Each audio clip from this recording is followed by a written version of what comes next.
Hello friends, welcome back to Devanjana classes. ये FEG02 का 5th video है जिसमें कि हम यूनिट 6 करेंगे राइटिंग रिपोर्ट्स। राइटिंग रिपोर्ट्स में हम रिपोर्टिंग इवेंट्स के बारे में पढ़ेंगे।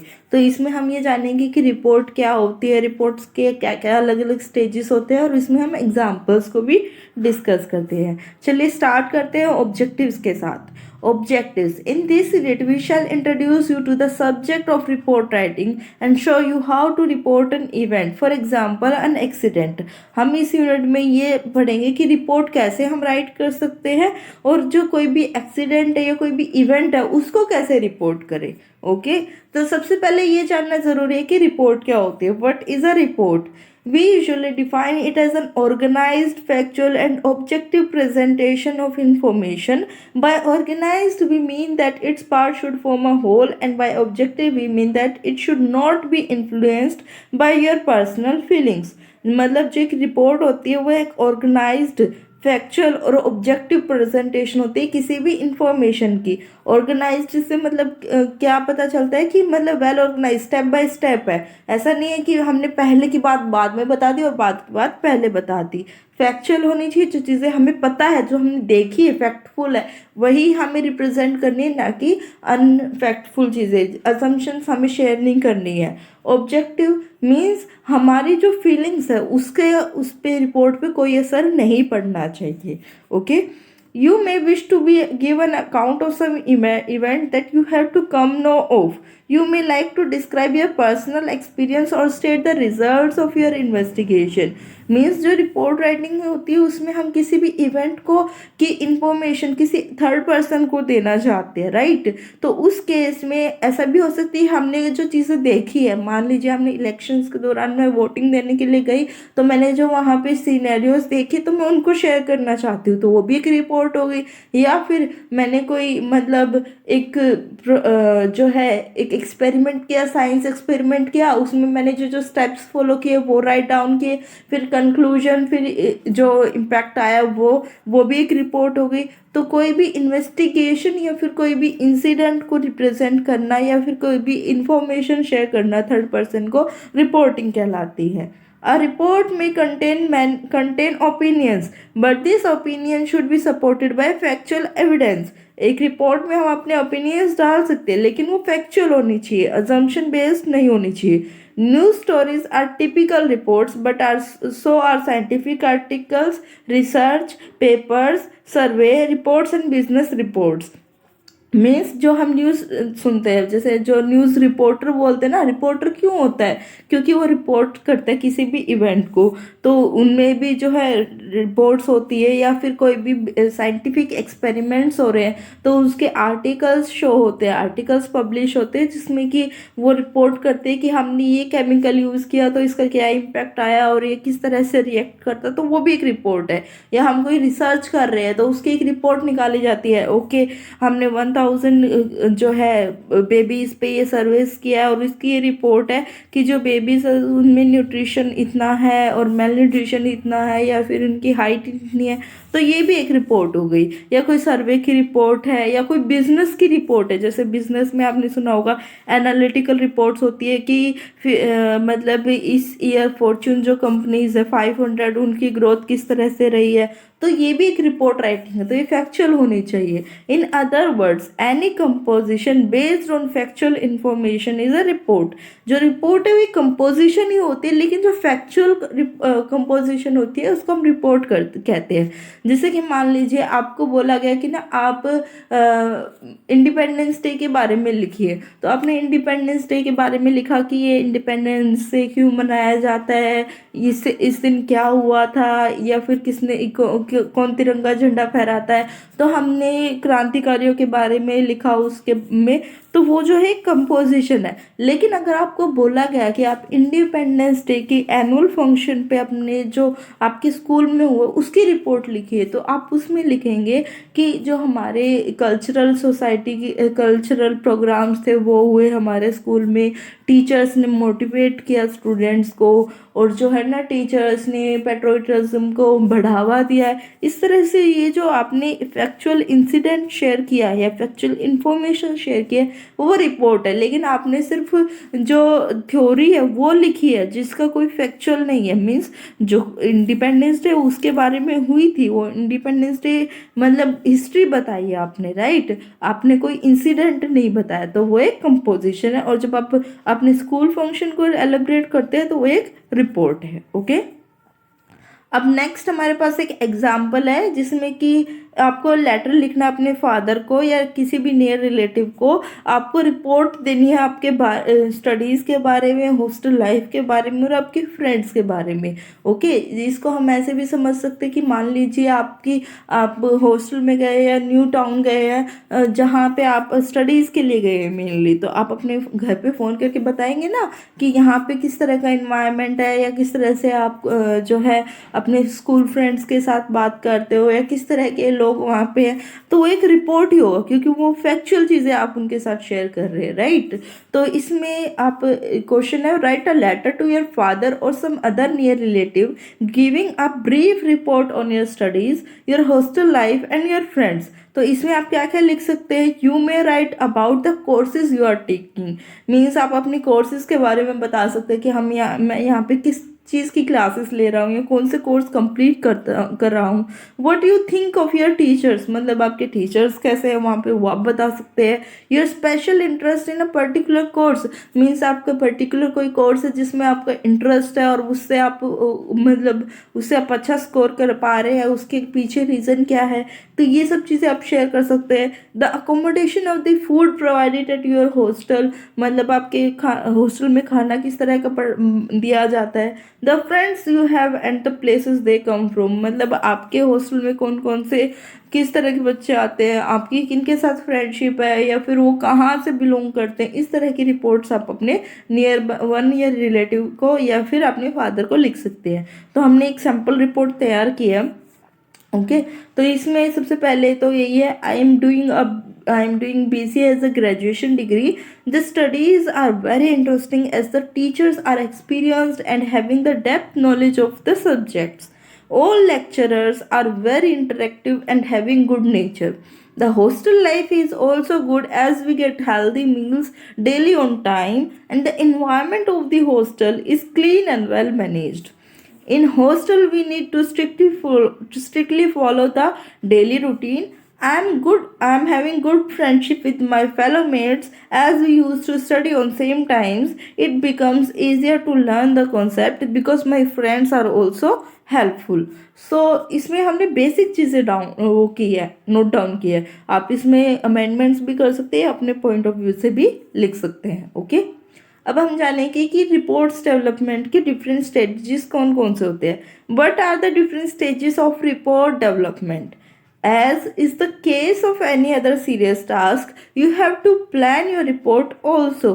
Means आप ये हमने पैराग्राफ राइटिंग सीखी है, कंपोजिशन के बारे में सीखा है, तो अब हम सीख रहे हैं रिपोर्ट के बारे में। तो सबसे मेन टास्क तीनों चीज़ में क्या है कि आप जो है ना एक आउटलाइन तैयार करेंगे। मीन्स आपको जो है एक प्लानिंग तैयार करनी पड़ेगी, आपको रिपोर्ट कैसे लिखनी है।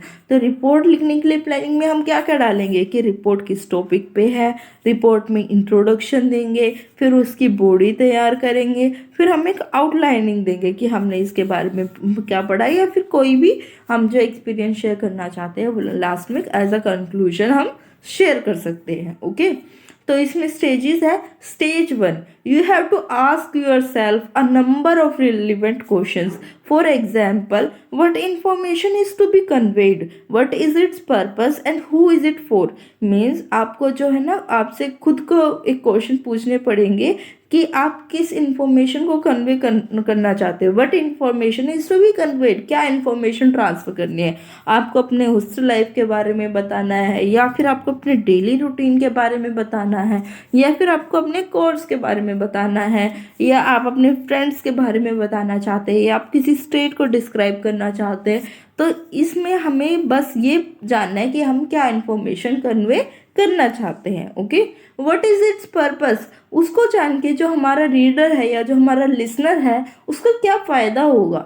मतलब मैंने रिपोर्ट लिखी हॉस्टल लाइफ है, तो उस जो मेरा नियर वन है उसको क्या फ़ायदा हुआ कि उसको हॉस्टल लाइफ का थोड़ा ग्लांस मिल जाएगा, मतलब उसको थोड़ा आइडिया हो जाएगा। अगर वो अपने खुद के सन या डॉटर को भेजना चाहे हॉस्टल में तो इजीली उसको नॉलेज होगी कि किस तरह का इन्वायरमेंट होता है। हु इज़ इट फॉर, मतलब ये किसके लिए है। अगर ये आपके प्रिंसिपल को लिखनी है आपको रिपोर्ट हॉस्टल लाइफ की, तो आप किस तरह से लिखेंगे, या आपको अपने रिलेटिव के लिए लिखनी है तो आप किस तरह से लिखेंगे। ओके, स्टेज 2 है, at the next stage you get the relevant material from different sources.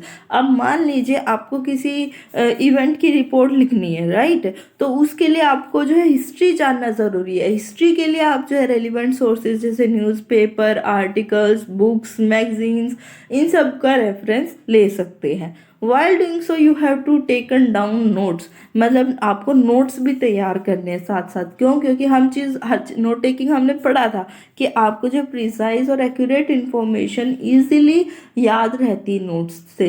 तो नोट्स डाउन नोट्स मेंटेन करना बहुत ज़्यादा ज़रूरी है। The advantage of note taking notes is that you will not have to depend on your memory to recall every detail whenever you require it. मतलब हर detail के लिए आपको दोबारा अपने दिमाग पे जोर देने की ज़रूरत नहीं है, आपको आपकी डिटेल्स नोट में मिल जाएगी। ओके, स्टेज 3 आता है, you have now to write an outline of the report. आपको एक आउटलाइनिंग तैयार करनी पड़ेगी कि मान लीजिए मैं कोई चैप्टर पढ़ा रही हूँ तो उसमें पहले टॉपिक, फिर उसके बारे में इम्पोर्टेंस, फिर उसकी मतलब कंक्लूजन। तो इस तरह से मैं आउटलाइन तैयार करूँगी, राइट, कि मुझे इंट्रोडक्शन में क्या क्या बातें बतानी है, या फिर बॉडी में क्या क्या बातें बतानी है, कंक्लूजन में क्या क्या लिखना है। इस तरह से आप एक आउटलाइनिंग तैयार कर लीजिए। The outlining makes the writing of your report easier and more effective. जो आउटलाइनिंग होती है उससे आपकी रिपोर्ट ईजी और इफेक्टिव बन जाती है। As it enables you to attend to one part of the report at a time. जैसे मान लीजिए आपने एक आउटलाइन तैयार कर ली, अब आपको जो है ना इंट्रोडक्शन देना है, तो इंट्रोडक्शन में आपने मतलब लिखा कि मेरे को डेफिनेशन देनी है और उसका पर्पस शो करना है, ठीक है। अब बॉडी में आपने लिखा इम्पोर्टेंस, डिसएडवांटेजेस एंड एडवांटेजेस लिखनी है, राइट। फिर आपने कंक्लूजन में लिखा कि एडवांटेजेस और डिसएडवांटेजेस को कंपेयर करके मैं एक पॉइंट लिखूंगा, राइट। तो आपको जो, अगर आप फर्स्ट इंट्रोडक्शन में लिख रहे हैं जो चीज़, इंट्रोडक्शन में सिर्फ आपको डेफिनेशन और उसके पर्पस को पे फोकस करना है, ना कि कंक्लूजन पे, राइट। तो आप अपने जो रिपोर्ट है वो इजीली मेंटेन कर सकते हैं और इजीली लिख सकते हैं। Okay, most reports contains three main parts: the introduction, the body and the conclusion. In the introduction you should state the subject and the purpose of the report. Okay, introduction में हमें subject और purpose को define करना है। You may also give the background information if necessary. आप background information भी दे सकते हैं अगर रिक्वायर्ड है तो। If the body of the report you should present a detailed and organised account of the subject of the report. आपको एक ऑर्गेनाइज्ड और डिटेल जो है वर्जन, आपको डिटेल चीज़ें आपके बारे में, सब्जेक्ट के बारे में लिखना है रिपोर्ट में। You may also include figures, tables, graphs and charts as supporting evidence.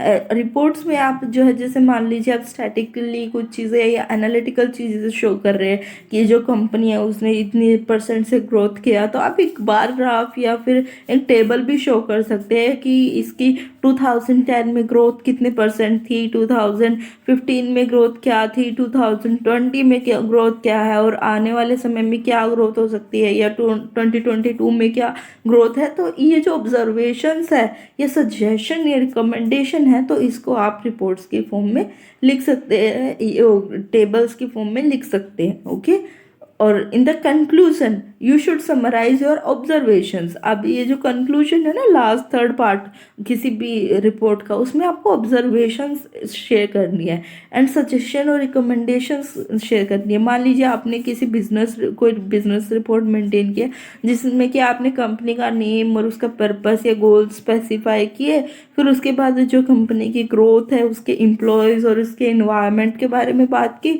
फिर उसके बाद थर्ड में आपको कंक्लूजन लिखना है कि ये जो कंपनी बहुत बहुत अच्छा परफॉर्म कर रही है और ये जो एम्प्लॉयज़ है ये भी बड़ा अच्छा परफॉर्म कर रहे हैं, तो हमें यही ज़रूरत है कि इस कंपनी में जो एम्प्लॉय की मतलब एम्प्लॉय की मेंटल हेल्थ और फिजिकल हेल्थ का ध्यान रखना चाहिए।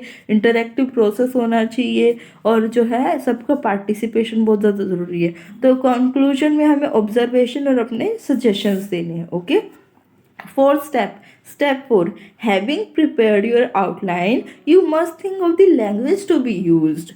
मतलब आपने एक आउटलाइनिंग तैयार कर ली लेकिन आपको ये नहीं पता मुझे किस लैंग्वेज में लिखना। अगर मान लीजिए आपको ये नहीं पता मुझे रिपोर्ट हिंदी में लिखनी है इंग्लिश में, तो आप कंफ्यूज रहेंगे ना, आप रिपोर्ट लिखवा पाएंगे। Of course, it will depend on the kind of the topic and the kind of reader you have in mind। अब ये डिपेंड करता है आप कौन से रीडर को मैसेज कन्वे कर रहे हो या किस तरह की इंफॉर्मेशन आप कन्वे कर रहे हो। मान लीजिए आप जो है वो आप रिपोर्ट लिख रहे हैं मतलब हिंदी मीडियम वाले स्टूडेंट्स के लिए, तो आपकी रिपोर्ट ऑब्वियस सी बात है हिंदी लैंग्वेज में होनी चाहिए। अगर आप इंग्लिश मीडियम सेक्शन के लिए लिख रहे हैं तो आपकी ऑब्वियस सी बात है इंग्लिश में रिपोर्ट होनी चाहिए। अगर किसी फ्रेंच पर्सन के लिए या किसी चाइनीज़ के लिए आप जो है चाइना के पर्सन के लिए लिख रहे हैं तो ऑब्वियस सी बात है उसी लैंग्वेज में रिपोर्ट होनी चाहिए जिसमें रीडर है, right. Remember that you are writing to communicate with others, not to impress or mystify them. Then the following rules will be useful। जो हम रिपोर्ट लिख रहे हैं वो हम कम्युनिकेशन या इंफॉर्मेशन शेयर करने के लिए लिख रहे हैं, किसी को खुश या किसी को नाराज़ करने के लिए नहीं लिख रहे। अब मान लीजिए मैंने हॉस्टल लाइफ के बारे में रिपोर्ट लिखी है, तो मैं ये नहीं चाहती कि जो मेरा रिपोर्ट है वो मेरे फादर को या मेरे रिलेटिव को ये शो करे कि मैं तो बड़े अच्छे से रह रहा हूँ, या फिर मेरे फादर या मेरे रिलेटिव को शो करे कि हाय मतलब मेरे को इतना बुरा हॉस्टल मिला है, या इस तरह से। हमें इस तरह से नहीं लिखना, राइट। तो किसी को खुश करने के लिए या किसी को नाराज़ या किसी इमोशन को शेयर करने के लिए हम रिपोर्ट नहीं लिखते, हम फैक्टफुल इंफॉर्मेशन शेयर करने के लिए लिखते हैं। ओके, तो इस रिपोर्ट लिखने के लिए कुछ रूल्स है जो हमें फॉलो करने चाहिए। फर्स्ट है बी क्लियर, मतलब क्लियर होना चाहिए। To be clear your writing you must be definite and not vague. You must also avoid ambiguity. By ambiguity, we mean that a word or a sentence may be understood in more than one ways, and when the context does not make the meaning clear। Means जो ambiguity हमें clear होना चाहिए ताकि जो हमारी information है वो correctly reader तक पहुँचे। एम्बिग्यूअस नहीं होना चाहिए। एम्बिग्यूअस का मतलब जो मतलब ही समझ में ना आए, राइट। जैसे मान लीजिए कि जो बच्चे हैं वो बहुत परेशान करते हैं इसलिए वो कभी कभी गुस्सा हो जाते हैं, राइट। तो अब जो बच्चे हैं वो अपने पेरेंट्स को बड़े परेशान करते हैं इसलिए वो गुस्सा होते हैं। अब कौन गुस्सा होता है ये नहीं पता, पेरेंट्स होते हैं या बच्चे होते हैं, राइट। तो एम्बिगुअस वर्ड्स का यूज़ नहीं करना चाहिए। बी सिंपल एंड ब्रीफ, मतलब सिंपल शब्दों में और ब्रीफली हमें समझाना चाहिए। ट्राई टू से one thing at a time and से इट ब्रीफली एंड डायरेक्टली। एक टाइम पे एक चीज़ ही बोलनी है और डायरेक्टली और ब्रीफली बोलनी है। Do not overload your sentence by trying to say too much, मतलब ये नहीं कि एक ही सेंटेंस में हमने 4-5 इंफॉर्मेशन एम्बेड कर दी, वो नहीं करना हमें। Use short sentences as far as possible, हमें शॉर्ट सेंटेंसेस का यूज़ करना चाहिए रिपोर्ट राइटिंग के दौरान। In a sentence do not use more words than are necessary, मतलब हमें ज़्यादा वर्ड्स का यूज़ नहीं करना चाहिए, जितने रिक्वायर्ड है उतने ही यूज़ करना चाहिए। ओके, एग्जाम्पल्स है कुछ वो हम जानेंगे। फर्स्ट है ओवरलोडेड सेंटेंस का। I prefer a large university because there you can meet many kinds of people with different interest from many parts of the country where there are different ideas and a wide experience with many kinds of people is an important part of education। Okay, तो इसमें एक ही sentence में बहुत सारी information दी गई है। पहला I prefer a large university, okay. Second है you can meet different kind of people. Third है हमारे पास डिफरेंट इंटरेस्ट और many from the different parts of the country, और डिफरेंट आइडियाज़, वाइड एक्सपीरियंस और it is an important part of education. तो यहाँ पे हमें 7 इंफॉर्मेशंस दी गई है। ओके, तो हम ये ओवरलोडेड है, मतलब एक ही सेंटेंस में ना कोई फुल स्टॉप है ना कुछ है, तो एक ही सेंटेंस में 7 इंफॉर्मेशन किसी भी रीडर के माइंड में, मतलब एक के बाद एक लोड होती जा रही है, तो ओवरलोड हो गई है। तो हमें इसे इम्प्रूव कैसे कर सकते हैं? पहली इंफॉर्मेशन क्या थी? Experience with many kind of people is an important part of education. Okay, मतलब जब हम डिफरेंट पर्सन के साथ पढ़ते हैं तो एजुकेशन में हमें बेनिफिट मिलता है और एक्सपीरियंस से बेनिफिट मिलता है। In a large university you can meet people from many parts of the country and people with different interest. आप जो लार्ज यूनिवर्सिटी होती है उसमें अलग अलग जगह से आप बच्चे देख सकते हैं और उनके अलग अलग इंटरेस्ट होते हैं। तो हमने यहाँ पे 3 इन्फॉर्मेशन कवर कर ली। I prefer a large university, अब हमने चौथी जो हमारी इन्फॉर्मेशन है वो गैदर कर ली। Because it provides the important part of education, इससे इम्पोर्टेंट पार्ट, अब हमने लास्ट इन्फॉर्मेशन भी गैदर कर ली। तो इस तरह से आप रिपोर्ट्स को रीअरेंज कर सकते हैं। ओके, अवॉइड रिपीटेशन, रिपीटेशन नहीं करनी है, एक ही वर्ड को बार बार नहीं बोलना है। A word may not sound well if it is repeated too often, मतलब अगर उसको हम बार बार रिपीट करेंगे, एक ही वर्ड बार बार दोहराया जा रहा है तो उतना अच्छा नहीं लगेगी वो report. Okay, in such cases you should replace it by synonym और अ सब्स्टिट्यूट वर्ड। मीन्स अगर आपको एक ही वर्ड को बार बार यूज़ करना पड़ रहा है तो हमें सिनोनिम या सब्स्टिट्यूशन, मतलब उसकी जगह दूसरे वर्ड्स का यूज़ करना चाहिए। Sometimes awkward repetition can be corrected bye rewriting the sentence. कई बार क्या होता है, ज़रूरत नहीं होती कि आप जो है रिपीटेशन नहीं करो, आप रीअरेंज भी कर सकते हो सेंटेंस का, तो जिससे कि रिपीटेशन नहीं होती है। ओके, ऑकवर्ड रिपीटेशन का यहाँ पे एक एग्जाम्पल दिया गया है। I have chosen a topic that is a frequent topic of conversation today, my topic is developing our own natural resources. Okay, तो इसमें पहला बताया कि मैंने एक टॉपिक चूज़ किया है जिसका फ्रीक्वेंट कन्वर्जेशन हो रहा है और मेरा जो टॉपिक है वो डेवलपिंग नेचुरल रिसोर्सेज है। ओके, तो मैंने इसको रीअरेंज किया। इम्प्रूव्ड वर्जन क्या होगा? आई have chosen a topic frequently heard in conversation today developing our natural resources।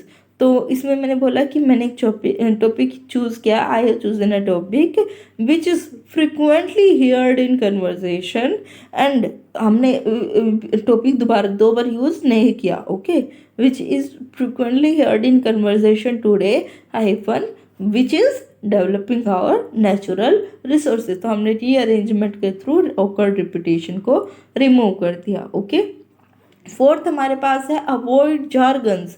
Jargon क्या होते हैं? जार्गन्स हमें अवॉइड करने चाहिए। और jargon is a language that is hard to understand because it is full of special words known only to the members of a certain group. Okay, jargons क्या होते हैं? जो डिफ़िकल्ट वर्ड, जैसे dictionary में हमें हर वर्ड तो नहीं पता, लेकिन हम जो डेली नॉर्मल इंग्लिश बोलते हैं उसमें इजी टू अंडरस्टैंड होती है, लेकिन आपके सामने कोई मतलब हाई प्रोफाइल के या हाईली कॉम्प्लेक्स वर्ड्स बोलेगा तो आप समझ नहीं पाएंगे, राइट? तो इस तरह से हमें जार्गन्स का यूज़ नहीं करना चाहिए रिपोर्ट राइटिंग में। Report writing simple, clear, precise होनी चाहिए, सिंपल लैंग्वेज यूज़ होनी चाहिए। ओके, इफ़ की report is for circulation among fellow expert, मतलब आप मान लीजिए आपको एक रिपोर्ट लिखनी है जो आपके टीम मेंबर्स के बारे में, टीम मेंबर्स के साथ शेयर होगी या आपके कलीग्स के साथ शेयर होगी, तो you can use this kind of technical language, मतलब उस टाइम पे आप टेक्निकल जो जार्गन्स है उनको आप यूज़ कर सकते हैं। ओके, अगर आपकी जो रिपोर्ट है वो डिफरेंट पर्सनस के लिए है तो आपको जार्गन्स का यूज़ नहीं करना, जार्गन हमें यूज़ नहीं करने हैं। अगर हम नॉन टेक्निकल या फिर किसी थर्ड पर्सन के लिए हम जो है मतलब कोई रिपोर्ट बना रहे हैं। Okay, jargon in non-exceptional structures the coordinates that example हमें दिया गया है जहाँ पे jargons हमने use किए हैं. ओके, example है jargons का. In non-exceptional structures the coordinates that constitute multiple units exhibit in essential similitude in grammatical function and usually in parallelism of semantic qualities of in addition. मतलब ये जो है ना इस तरह से लिखा गया है कि इसमें parallelisms, grammatical functions, non-exceptional structure, coordinates, multiple units, इस तरह के वर्ड्स का यूज़ किया गया. तो अगर हम इसी सेंटेंस में जार्गन्स का यूज़ नहीं करते हैं तो इसमें क्या होता है, improved version ordinarily elements in a series in a sentence are alike in a grammatical form and usually have some similarity of meaning too. Means अगर हम एक जो है orderly elements को arrange करते हैं सीरीज में तो उसमें कुछ grammatical form होती है और कुछ similarities और meaning होते हैं. जैसे कि हम 2 4 6 8 8 10 लिखते हैं तो ये जो सीरीज में लिखे गए वर्ड्स है तो इसमें 2 4 6 तो कुछ ना कुछ grammatical form जनरेट कर रहे हैं कि 2 के बाद 2 छोड़ के फिर 4 लिखा जाएगा, 4 में 2 प्लस करके 6 लिखा जाएगा, राइट. तो ये ग्रामेटिकल फॉर्म और सिमिलैरिटी शो करते हैं. Okay, point out the faults in the following sentences. अब हमें कुछ सेंटेंसेस दिए गए हैं, हमें उसमें जो फॉल्ट्स है वो शो करने हैं. ओके, फर्स्ट हमारे पास है children often anger parents they would not talk to them. Okay, मतलब जो बच्चे हैं वो पेरेंट्स को कई बार गुस्सा दिला देते हैं, इस वजह से वो उनसे बात नहीं करते. अब इसमें ये डिफाइन नहीं है कि कौन बात नहीं कर रहा, राइट. तो एम्बिग्यूटी है यहाँ पे. It is not clear whether the pronoun they refers to childrens और पेरेंट्स. मतलब जो ये प्रोनाउन दे रेफर किया गया है ये किसको शो कर रहा है, पेरेंट्स को शो कर रहा है या फिर चिल्ड्रंस को शो कर रहा है. ओके, नेक्स्ट हमारे पास है this narration is narrated by narrator whom we can not believe completely. This narration एक नरेशन है, इज नरेटेड वो नरेट की गई है, बाय अ नरेटर मतलब नरेटर के थ्रू जिससे हम कंप्लीटली जानते नहीं है, बिलीव नहीं कर सकते. ओके, तो इसमें रिपीटेशन बहुत है नरेट वर्ड की, राइट. तो इसमें हम क्या कर सकते हैं, this story is told by narrator whom we cannot completely believe. मतलब ये जो स्टोरी है उस नरेटर के थ्रू बोली गई है जिस पे हम कंप्लीटली बिलीव नहीं कर सकते. ओके, तो हमने रीराइट किया है इसको.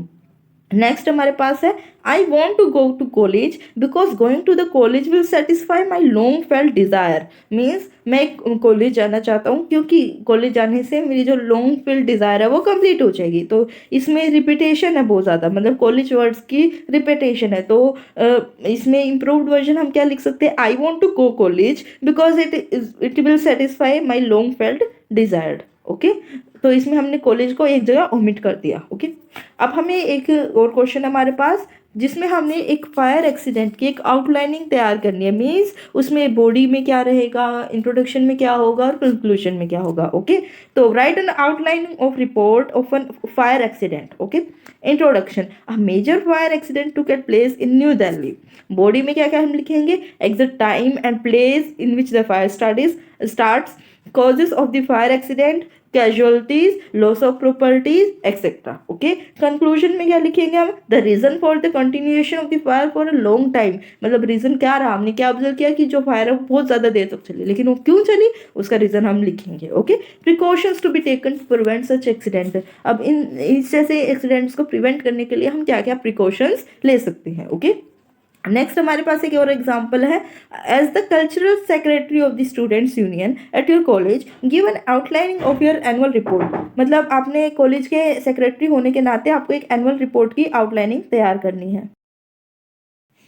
तो नेक्स्ट हमारे पास है as the cultural secretary of the students union at your college give an outlining of your annual report. आप जो है यूनियन आप स्टूडेंट यूनियन के सेक्रेटरी है जिसमें कि आपको आउटलाइनिंग देनी है अपने एनुअल रिपोर्ट की. ओके, तो इसमें सजेशंस हम ये डाल सकते हैं कि आप लिख सकते हैं कि आपकी जो स्टूडेंट यूनियन है वो कब एसोसिएट हुई थी, उसके क्या मतलब मोटिव्स थे, और जो कॉम्पिटिशन जो पूरे साल में हुए like music, dance and literature वो आप यहाँ पे मेंशन कर सकते हैं और उन लोगों का नाम मेंशन कर सकते हैं जिन्होंने मतलब एनुअल रिपोर्ट मतलब इसमें पार्टिसिपेट किया है, लेक्चर्स दिए हैं. ओके, और आप अपने व्यूज़ दे सकते हैं कि जो एक्टिविटी स्टूडेंट यूनियन के थ्रू अरेंज की जा रही है उनके क्या बेनिफिट्स है या क्या डिसएडवांटेजेस है. ओके, तो हम पहले एक आउटलाइन तैयार कर लेते हैं। आउटलाइनिंग में सबसे पहले हम इंट्रोडक्शन देंगे। Introduction, student union has completed it's 25 years, this is 25th anniversary of student union मतलब आपने ये बताया कि जो स्टूडेंट यूनियन है उसको 25 ईयर्स कंप्लीट हो गया और ये 25th एनिवर्सरी स्टूडेंट यूनियन की। ओके, अब बॉडी में आप क्या लिख सकते हैं, in this year we won championship of the year in football games, our college won a first prize in singing competitions. Mr. Mukherjee, who is a reputed person in our college, came and given lectures and motivation during the competitions and play a very important role in achievements. The team game is actively participation in every the team gamma is actively participating in every activity। तो इसमें आपने जो है football games के बारे में बता दिया या जो जो अचीवमेंट्स हुई थी आपकी कॉम्पिटिशन्स के थ्रू वो आपने बता दिया, और एक आपने एक पर्सन को हाईलाइट किया है जो कि है मिस्टर मुखर्जी, जो कि आपको मतलब लेक्चर्स दिए इन्होंने और मोटिवेशनल स्पीच दी है कॉम्पिटिशन्स के दौरान या अचीवमेंट्स के ऊपर। ओके, और इसमें एक टीम गामा स्पेसिफाई कर दी गई है। अब इसमें हमने कंक्लूजन में लिखना है, student union plays a important role in discovering new ideas and initiatives and nurture the talent, I hope this union will continue. Okay, तो ये हमारा कंक्लूजन हो गया। अब हम जानेंगे टाइप्स ऑफ रिपोर्ट्स, कितने तरह की रिपोर्ट्स होती है। The common types of reports R report on events, मतलब किसी भी इवेंट पे रिपोर्ट राइट करना। ओके, नेक्स्ट हमारे पास है reports on meetings and speeches, मतलब आपने किसी के साथ मीटिंग या आपके ऑफिस में कोई मीटिंग थी या फिर आपने किसी की स्पीच सुनी है तो उसको रिपोर्ट करना। रिपोर्ट ऑन इंटरव्यूज, मान लीजिए कोई एचआर मैनेजमेंट में वर्किंग है जिसको अपने सीनियर एचआरडी को जो है रिपोर्ट भेजनी होती है तो वो हो जाती है रिपोर्ट ऑन इंटरव्यूज, मतलब किसी भी इंटरव्यूइंग से लेके मतलब बात करके इंटरव्यूअर को कैसा लगा उसकी एक वो रिपोर्ट तैयार करेगा कि क्या ये कैंडिडेट एलिजिबल है इस जॉब पोस्ट के लिए या नहीं, तो वो अपने सीनियर मैनेजमेंट को इन्फॉर्म करेगा या रिपोर्ट करेगा। ओके, रिपोर्ट ऑफ सर्विस, जैसे कि हम देखते हैं सर्विस डेली लाइफ में बहुत सारे सर्विस होते हैं, यूट्यूब पे भी सर्विस है और अदर प्लेटफॉर्म पे भी सर्विस होती है, तो उसके थ्रू एक रिपोर्ट तैयार होती है जिसमें एनालिटिकल और डिफरेंट डिफरेंट ग्रुप्स का एक रिपोर्ट तैयार होती है कि अलग अलग ग्रुप्स या अलग अलग पर्सनस एक पर्टिकुलर थिंग के बारे में क्या सोचते हैं। ओके, रिपोर्ट्स ऑन एक्सपेरिमेंट, कोई भी साइंस एक्सपेरिमेंट या कोई भी जो सैटेलाइट एक्सपेरिमेंट्स वगैरह होते हैं उनकी रिपोर्ट तैयार करना। ओके, तो इस वीडियो में बस हम फर्स्ट टाइप के बारे में पढ़ेंगे, रिपोर्ट्स ऑन इवेंट, कि कोई भी इवेंट या कोई इंसिडेंट हुआ है उसके बारे में हम रिपोर्ट राइटिंग करेंगे। ओके, जैसे कि आपने देखा होगा जो न्यूज़ रिपोर्टर्स होते हैं वो रिपोर्ट ऑन इवेंट करते हैं, मतलब आप वो किसी भी लोकेशन पे जाके आपको वहाँ की रिपोर्ट दे रहे हैं, राइट, या कोई भी जो इवेंट हुआ उसकी रिपोर्ट दे रहे हैं, कोई इंसिडेंट की रिपोर्ट दे रहे हैं, राइट, तो वो अपनी तरफ से तो वो इंसिडेंट क्रिएट नहीं कर रहे, वो इंसिडेंट हो रहा है एक्चुअल में तो वो उसको रिपोर्ट कर रहे हैं। ओके, तो इसी बारे में हम आगे डिस्कस करेंगे। Okay, reporting an event, you came to know of various incidents in your day-to-day life. For example, whatever kind of work you do, accidents and equipment failures may occur in your place of work. You may have to write reports on such accidents so that the causes can be determined and necessary steps can be taken to prevent their taking place again. Okay, मतलब आप day to day life में बहुत सारे काम करते हैं जिसमें कि कुछ इंसिडेंट्स होते हैं या कई बार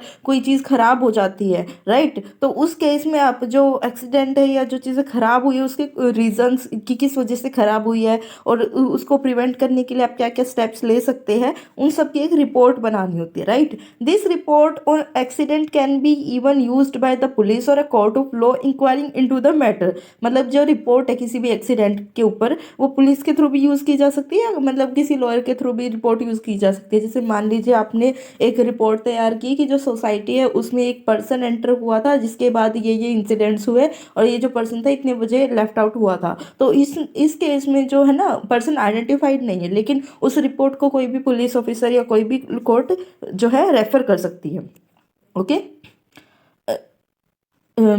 so the report, an accident report, as it usually called, should be prepared as promptly, objectively and accurately as possible. कोई भी हम रिपोर्ट प्रिपेयर कर रहे हैं वो प्रॉम्प्ट होनी चाहिए, ऑब्जेक्टिव होनी चाहिए, मतलब हमें पर्सनल चीज़ें नहीं डालनी उसमें, जो मेन थिंग है जो मतलब रिक्वायर्ड चीज़ें वही डालनी है, एंड एक्यूरेट होनी चाहिए।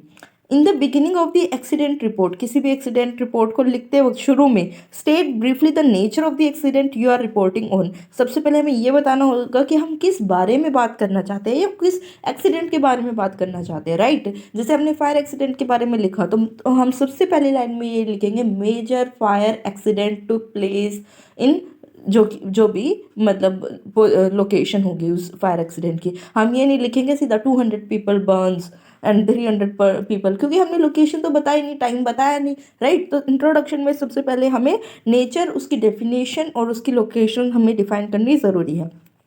Describe any physical injury or property damage caused by it.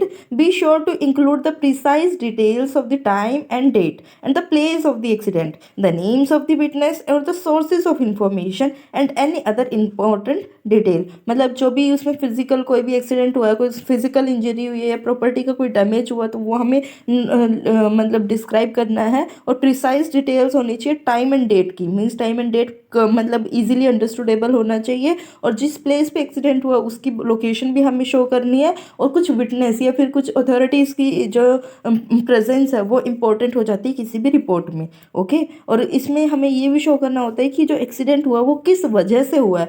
अगर नहीं पता तो कोई इशू नहीं है, और उसके बाद आपको सजेशंस देने हैं कि इस तरह का एक्सीडेंट ना हो, इसके लिए हम क्या स्टेप्स ले सकते हैं। Okay, while writing report, be exact and objective and support your opinions with facts. Of course, all accident reports need to follow the same pattern। ज़रूरी नहीं कि ये सभी एक्सीडेंट रिपोर्ट में सेम पैटर्न हो, लेकिन आप जो है ये बेसिक चीज़ें, इंट्रोडक्शन, बॉडी एंड आउटलाइनिंग जो है, कंक्लूजन, इन सबको फॉलो कर सकते हैं। ओके, अब हमें एक एग्जांपल दिया गया है रिपोर्ट का। Here is a example on fire accident that took place in New Delhi recently. ये जो एग्जांपल है, ये रिपोर्ट है एक फायर एक्सीडेंट की जो कि न्यू दिल्ली में हुआ है।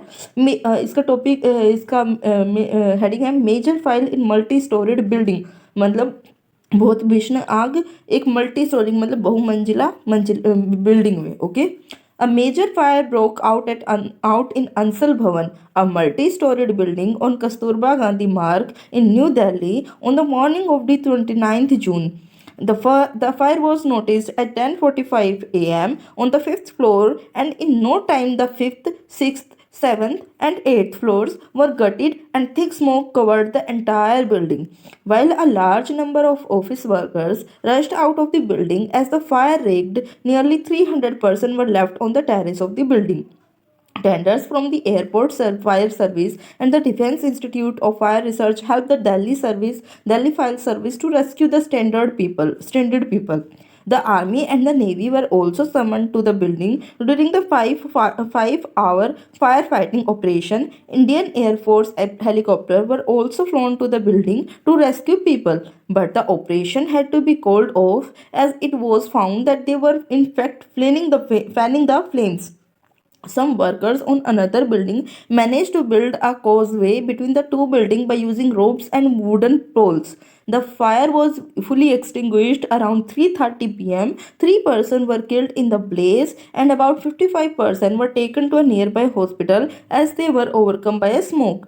An electrical short circuit on the 5th floor of the building is reported to be the cause of the trouble. Due to the neglect of safety precautions and inadequacy of firefighting equipment, the building became a veritable death trap for hundreds of people. So the Delhi Fire Force officials have decided to issue statutory notice to the owners of about 200 high-rise buildings in the city, asking them to provide the necessary fire safety measures। Okay, तो ये जो report हमने पढ़ी, तो इसमें सबसे पहले introduction में बताया गया कि ये फायर एक्सीडेंट की रिपोर्ट है। फिर उसके बाद जो है एड्रेस बताया गया कि कहाँ पे हुई है ये। फिर उसके बाद लोकेशन, टाइम और डेट बताई गई है। ओके, फिर उसके बाद मतलब कि रीज़न क्या था इस फायर एक्सीडेंट का वो हमें बताया गया।